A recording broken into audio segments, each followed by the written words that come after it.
Fala galera, tudo bem com vocês? Aqui quem está falando é o professor Henrique de Química. Hoje eu vou estar dando uma aula para vocês sobre a introdução à química orgânica. Antes de qualquer coisa, queria pedir a vocês que se inscrevessem no nosso canal. O nosso canal é o canal 100, ou seja, o canal de Ciências Exatas e da Natureza, ok? Hoje nós iremos falar sobre introdução à química orgânica. Então, se você não conhece nada sobre química orgânica ou quer dar os primeiros passos dentro dessa área incrível da química, não perca a aula de hoje, ok? Então vamos lá. Eu começo perguntando, o que é que a química orgânica estuda afinal? Bom, se você pensou que é o carbono, você está exatamente certo. A química orgânica estuda o carbono, suas propriedades e os compostos formados a partir do carbono. Aí eu pergunto, como é que eu posso representar uma estrutura feita com carbonos? Fácil. Você pode representar de 4 formas. Através da fórmula eletrônica, da fórmula estrutural, da fórmula espacial e da fórmula molecular. Mas Henrique, qual é a diferença entre elas?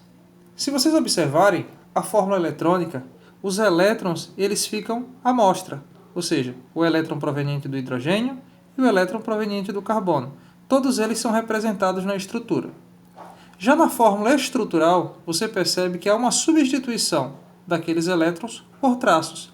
E esses traços representam justamente a ligação entre o hidrogênio e o carbono, essa ligação covalente.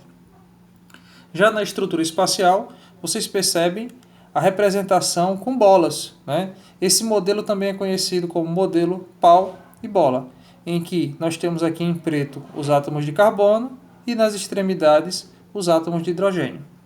Por fim, nós temos a fórmula molecular, que é aquela que representa a quantidade total de átomos presentes na molécula.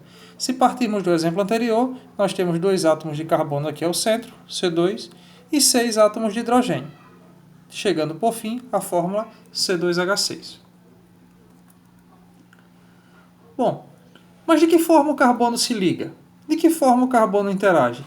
Então o carbono ele faz 4 ligações, na qual essas 4 ligações podem ocorrer de diferentes formas. Elas podem ser 4 ligações simples, elas podem ser 2 ligações simples e uma ligação dupla, elas podem ser 2 ligações duplas ou uma ligação tripla e uma ligação simples.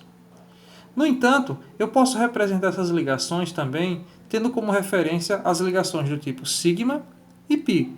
Toda vez que eu tiver uma ligação simples, eu tenho uma ligação do tipo sigma. Então aqui, simples, sigma, sigma e sigma. No composto do lado, a primeira, simples, sigma, depois sigma. No entanto, eu tenho uma ligação dupla. Quando isso ocorre, a primeira é sempre do tipo pi e a segunda do tipo sigma.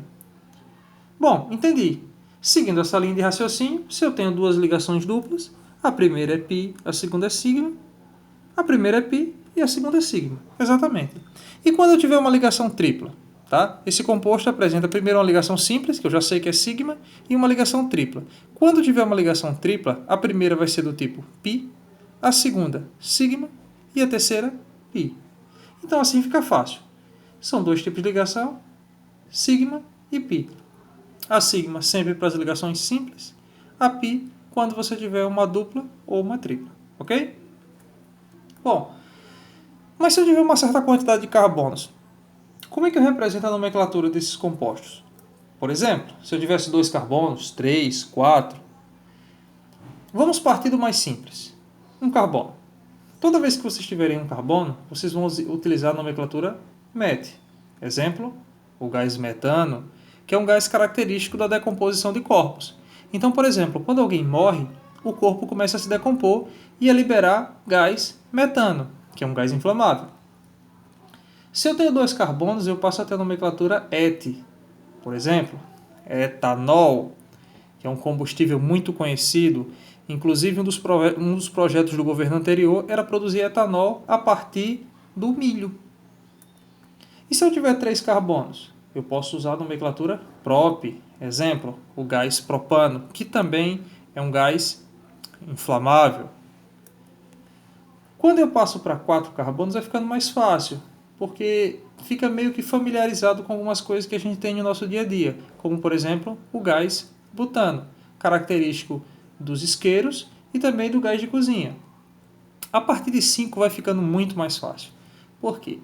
Porque eu lembro justamente da nossa seleção brasileira, a seleção pentacampeã do mundo, ou seja, 5 vezes campeã do mundo, que está buscando agora o hexacampeonato. Hex. Então, hex está relacionado a 6 carbonos. Quando eu chego em 7, eu lembro de outro esportista também de destaque, justamente o nosso heptacampeão do mundo, Michael Schumacher, que é 7 vezes campeão da Fórmula 1. Quando eu tenho 8 carbonos, eu tenho a nomenclatura oct, oct 8 é bem parecido, né? 9, no, e 10 eu trago até um destaque maior. Quando vocês tiverem 10 carbonos, vocês vão ter a nomenclatura dec, e vocês vão lembrar nada mais, nada menos do que o maior campeão brasileiro de todos os tempos. O Palmeiras, decacampeão. Valeu, galera! A aula de hoje era isso. Não se esquece, se inscreve lá no nosso canal Ciências Exatas e da Natureza, dá o like e até a próxima aula. Valeu!